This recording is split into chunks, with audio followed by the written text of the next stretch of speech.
Hey, I'm Pete, CEO at Dagster Labs. Next week is our launch week. We're going to be launching a new product, project, or capability every day from Monday through Friday.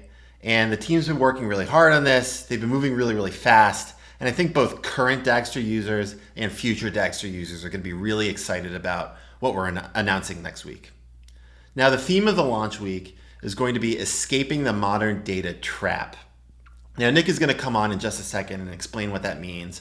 But before we get there, I just wanted to share a little bit about how we got here and why we're having a launch week in the first place.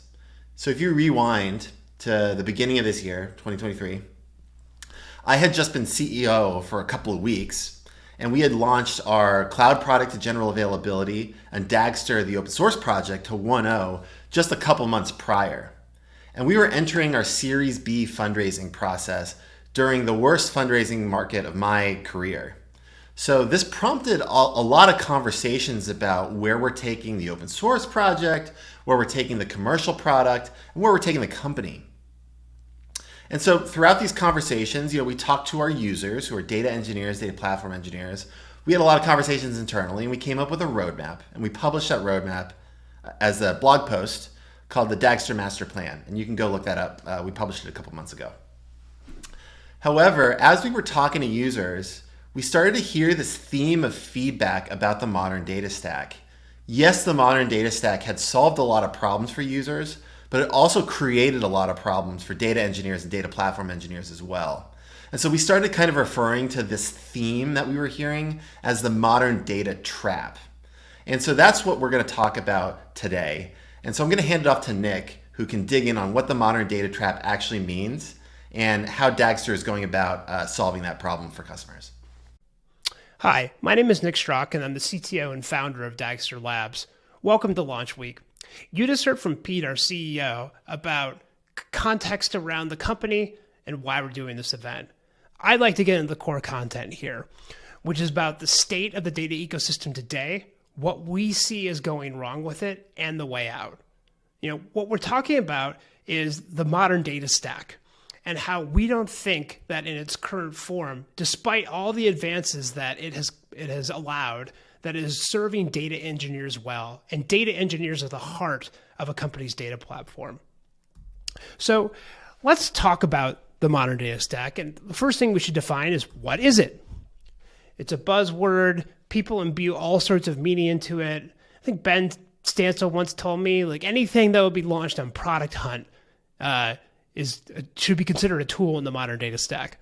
Well, we actually think there's a fairly well-defined definition of the modern data stack, defined by the vendors themselves. Fivetran actually released a blog post a couple of years ago that had this definition of the modern data stack, and I think it still holds. It's a set of tools for data integration that comprised of a ETL data pipeline or data movement tool like Fivetran, a data warehouse like Snowflake or Redshift, a transformation tool, which is almost certainly dbt, which is the standard in transformation, and a business intelligence product like Mode, Periscope, or Looker. If they were to refresh this article, it would also almost certainly include reverse ETL tool like Hightouch or Census, which are first-class citizens of the modern data stack. But I think the most interesting part of this blog post is actually this paragraph, and in particular these sentences, that the components of the modern data stack are built with analysts and business users in mind, and that users of all backgrounds can administer them, even without in-depth technical knowledge. While this is a laudable aspiration, we also believe that this framing is kind of the original sin that is making it so that the modern data stack is not scaling to the demanding needs of data platforms and data engineers today. So the modern data stack has reshaped the data ecosystem with many positive benefits. But as it kind of implied in the last slide, one of its goals, sometimes explicit, sometimes implicit, was to eliminate or abstract away data engineering. The truth is far from that. The reality is today, data engineers are more important than ever. Even at modern data stack heavy shops, it is always, or almost always, can't say always, In our experience, almost always the burden of administering, orchestrating, operating, and managing all of the hosted services in a modern data platform are the data engineers. And because they weren't designed for the data engineer, they poorly serve the data engineer. And that's a big problem. And that's really the focus of where we think the ecosystem should go. It's time for the data engineer to rise again. Let's talk about what data engineers say they like about the modern data stack and where it's succeeded. One, it's easy to spin up, easy to get started, easy to prototype. That's great. Very easily with the basic features included, you can replicate data from an operational store to the warehouse, do transformations over it, reverse ETL it into an operational system, or do business intelligence on it. And you can spin that up quite easily and efficiently. The modern data stack is also a big tent. You can get lots of stakeholders involved, more than legacy platforms. And that's also great. Data is increasingly driving decision-making across all domains of a business. And the more you can get all those different business stakeholders to be involved as first-class citizens in the data platform, the better for everyone. There's also been a ton of reduced incidental complexity, which has been really important. So, for example, prior to dbt Core, it was very standard at a company for one of the data engineers to kind of scratch together a templated SQL engine, and usually operationalizing that in something like Airflow. The genius of dbt Core was recognizing that, and they were able to generalize and capture and productize that pattern and technology, providing them a standard that the entire ecosystem could build on. This reduced enormous amounts of duplicated code and incidental complexity ecosystem-wide. There's a similar story with the ingestion tools. Prior to Fivetran, Airbyte, Stitch, and that category of tools, it was up to engineers at these various companies to hand roll error-prone custom code to replicate data from SaaS apps and operational tools. This was enormous effort. No one liked it, and the outcomes weren't great. The ingestion tools took all that complexity, centralized it, captured it, and allowed people to use it as a product, which is a win-win for everyone. Reducing this type of incidental complexity is incredibly valuable. And lastly, the modern data stack is cloud native. That was great. Reduced fixed cost, pay as you go, better developer experience. Now, we talk data engineers and ML engineers and data platform engineers all the time. They are Dagster's core constituency. And so we get positive feedback from them about the modern data stack, but we also get increasingly lots of griping and lots of negative feedback and complaints.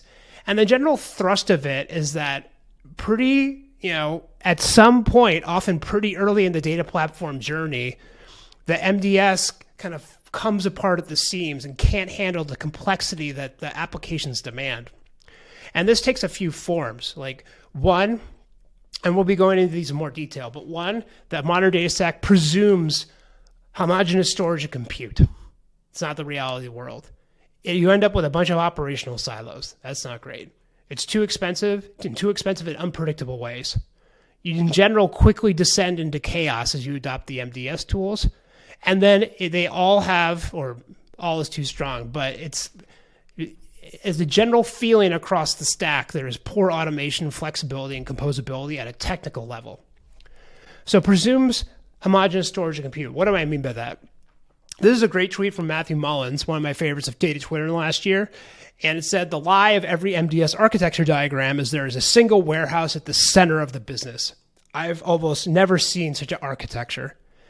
This really connects with the experience that we have running Dagster. Our customers and users, they have multiple warehouses, multiple warehouse technologies. They have multiple compute substrates and tool chains for different technical use cases and stakeholders. The world is complex and heterogeneous. There's both technical and organizational reasons why this happens, and that's not going away. The world is heterogeneous. That's the way it's going to be, and your tools and techniques have to adjust to that reality. There's also too many disconnected tools, right? Everyone loves slapping a market map on a slide. This is a famous one by FirstMark and the folks at FirstMark, like Matt Turk. And there's just there's a huge constellation of tools and categories. And this is extremely difficult for heads of data and data engineers to navigate, like which tools should I get, which are the best, how do they all fit together. And then once you actually adopt them, they create operational silos because lots of these tools come with their own little baby schedulers that are, say, just cron jobs that aren't reliable, and they have mixed thin APIs. Some are hard to script, some you can. And you just end up with too many disconnected tools, and it's very frustrating. I think everyone acknowledges that the current state of the world is not sustainable. And then they're too expensive, right? Now, no one begrudges a business for having a revenue model and charging money for a product. I mean, we at Dagster Cloud, we have a commercial product, Dagster Cloud. We have to charge revenue in order to be a sustainable business. However, no one blames each individual company, but in their totality, if you adopt 10 to 15 tools, then every year you have to renew every single one. They kind of grow in unpredictable ways. They might change pricing models on you. You know, as you focus your workloads on one aspect, it might explode spend in another tool kind of in an unpredictable way. This just doesn't feel great. And even when the budget comes in line, it's a stress-inducing process with a lack of predictability.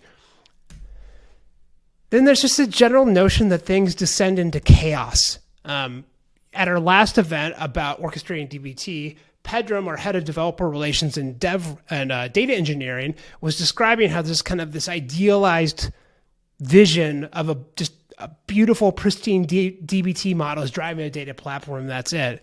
But in reality, there's an entire iceberg of complexity and awfulness sometimes around software engineering, best practices, or the lack thereof. And this applies to DBT and other modern data stack tools. You just can't get away from all the complexity in the world. And this is all connected, I think, to this core property about poor automation, flexibility, and composability. As the Fivetran blog post said, they are tools designed to be installed and administered by business users with low technological sophistication. And as a result, these tools have thin APIs and are difficult to automate because that's not their customer. But engineers, in order to automate and deploy things and to configure things, want to write code. They want to use infrastructure as code tools. And if you don't have that ability to do that, like you are managing software, and code is the best abstraction for software. And so you're just hamstrung if you don't have the ability to automate and program against your tools. So let's get into a concrete example here, right? What does one of these data platforms look like? You spin up a couple ingestion tools. We ourselves had to use multiple of them because they're good at different things and their pricing models are different. So let's say you use Fivetran and Stitch, right? You land data into a data warehouse like Snowflake. You set up dbt Cloud on top of that so you can schedule dbt jobs, schedule transformations on a cron. Then you also spin up HighTouch to reverse ETL stuff back into your operational store. Then you have to orchestrate some Python and some other aspects, and you don't like Airflow, so you just adopt just enough of it to get by. You call Astronomer because you don't want to run the thing. Then you want to do data quality, because you've been told that data quality is all the rage and it makes sense. You should check the data that you produce for your downstream stakeholders. Therefore, you adopted a data quality tool like Monte Carlo. And then you want to be able to search and have metadata over your data assets. So you adopt a data catalog, in this case, Stemma. So this was all to build a single quality end-to-end data pipeline that goes all the way from landing data in the warehouse to transformation to getting it to its final place in a system of record for usage by your business stakeholder. And you wanted it to be of high quality with searchable metadata. And in order to do that, you had to negotiate with 7 vendors. You're running 4 schedulers that you have to babysit, and you have to walk through 6 UIs in order to operate it. Now, for some teams, this might be the right trade-off because you like this setup and whatnot. But we think for tons of engineering teams, this is definitely not what you want and definitely not how you want to scale. And I think this really comes down to a question of philosophy around standalone tools versus embedded libraries. All those companies that I showed you on the previous slide, each one on its own is a great technology built by great technologists, delivering real value for people. It only becomes problematic once you assemble them into a whole and you're left with an unmaintainable mess that's interconnected.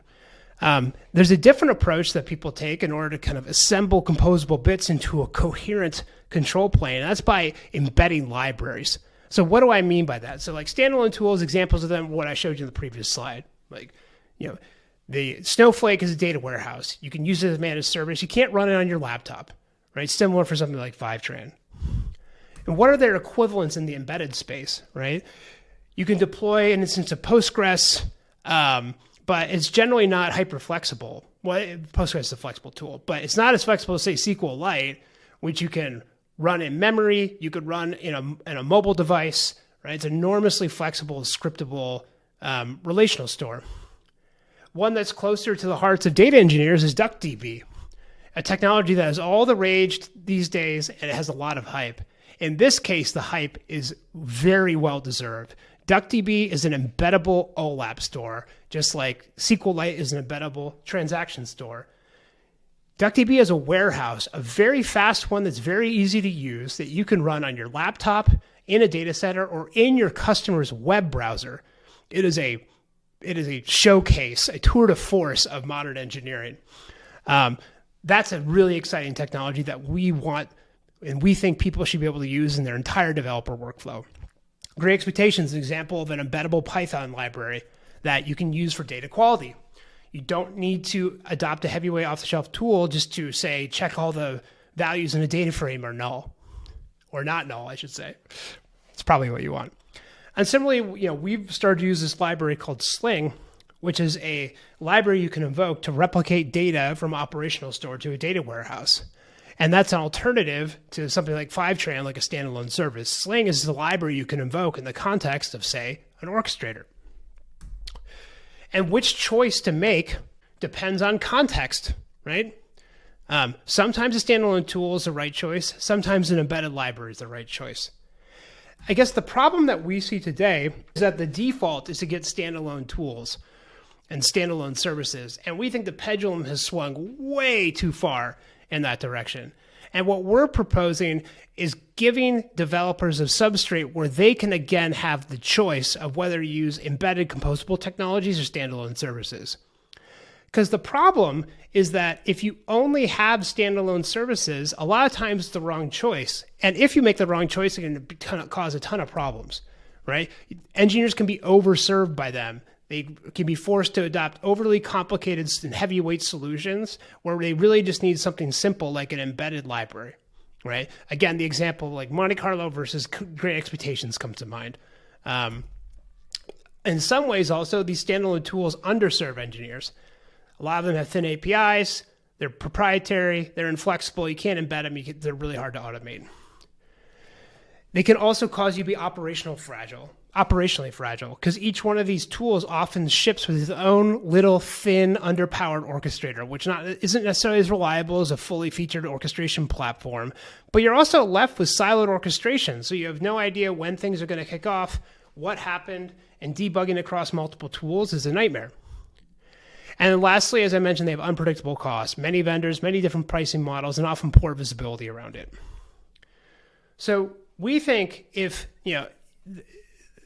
this is where the trap comes in, meaning that if everyone is defaulting to these quote unquote easy services to adopt, it's a trap. And you get trapped because in the end, they're disconnected, they get locked in, and they end up creating more complexity because of the way they interdepend and the lack of flexibility and lack of being able to embed, compose them. And that's a real problem. So again, this speaks to, we think the pendulum has gone too far to standalone services, and we think there should be a substrate by which you can compose and embed technology, and that substrate is the orchestrator. So escaping the trap, what we want is to deliver a control plane that's a flexible, composable technology where you can mix and match the tools for the job, but provides a single pane of glass of observability and other control plane aspects, so it provides cohesion across all of those composable parts. Few principles here. It should build on the good parts of the modern data stack, right? Big tent, incidental complexity capture, cloud native. These are all awesome things. It should embrace engineering best practices. We live in a complicated world, a demanding world. And as a result, the data platforms that we build are complicated. And not because we want them to be, it's because they have to be to serve the needs of the organizations that we serve. And the only way to control complexity that I know in software is to embrace software engineering best practices, testability, CI/CD, good deployment processes, good design, so on and so forth. It needs to be a composable toolkit for data engineers so that they have the choice and they're empowered to make the trade-offs that is right for their tool set and their context. And again, a single pane of glass, right? All of these that I'm mentioning here, automation, observability, lineage data quality, consumption management, are cross-cutting concerns that cut across all the different tool choices. You want a unified control plane, that point of leverage.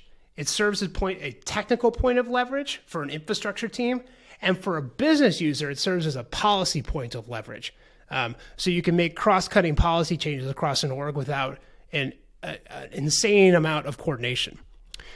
And lastly, in order to realize this process, you want universal adoption, and that means incremental adoption across every stakeholder team in the data platform.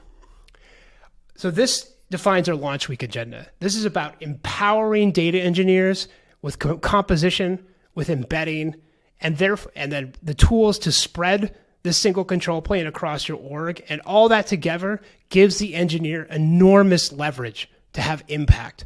And that's good for everyone. That's good for their careers. That's good for the organizations they serve. That's good for the stakeholders they work with. So let's get into concrete. What are we going to talk about? On Monday, Sandy's going to talk about launching data quality directly in the orchestrator. And that means that the orchestrator is aware of the concept of data quality. It helps you to schedule the work. It surfaces data quality checks in our UI and our operational tooling, but allows you to plug in whatever data quality technology you want to use. We have support for DBT tests. You can write arbitrary tests in Python. You can easily adapt this to a thing like Great Expectations or any other data quality library under the sun. So this is super exciting.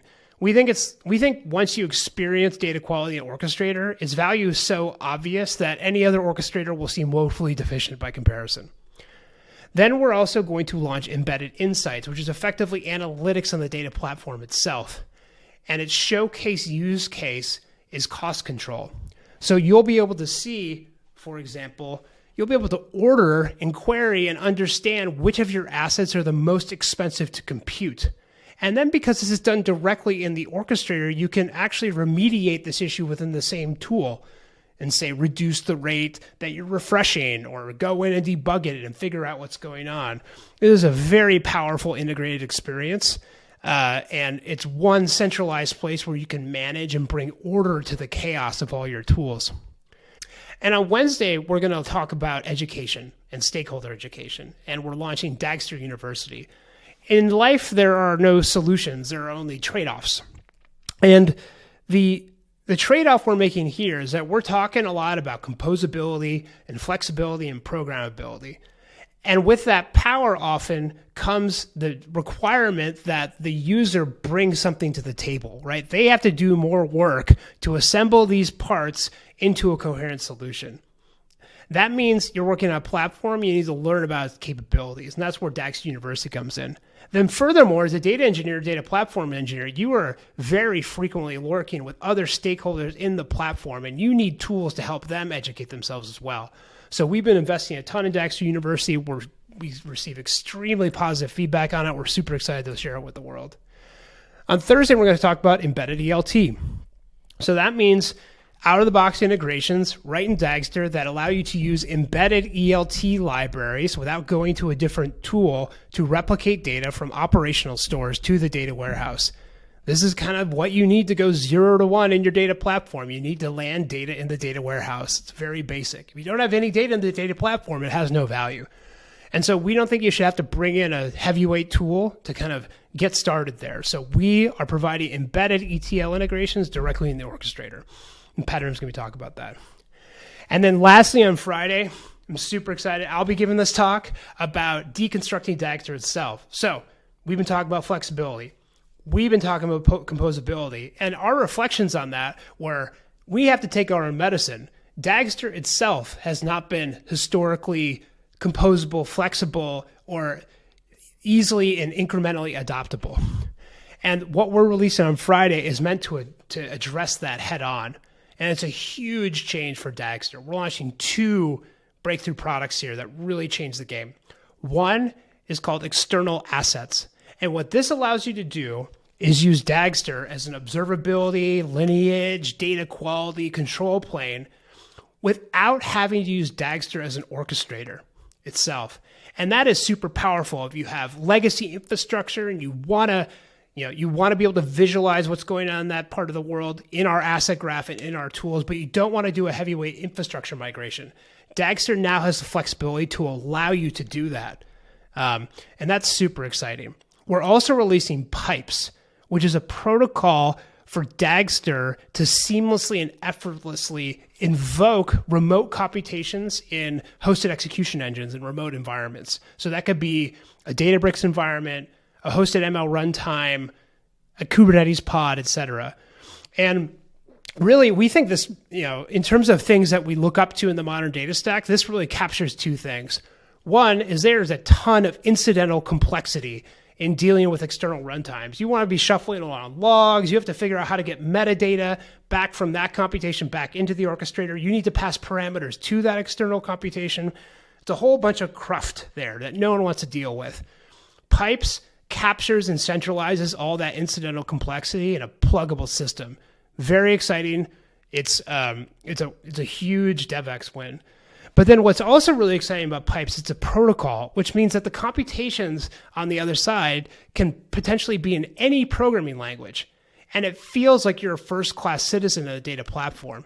And we think this will further expand the tent of the data platform to more technologies and more persona types. In the end state of the world, application developers should be participating in the data platform. And we think Pipes really opens up the world for that future. So that's the presentation. Welcome to Launch Week, and I can't wait for us to get started. Thank you very much.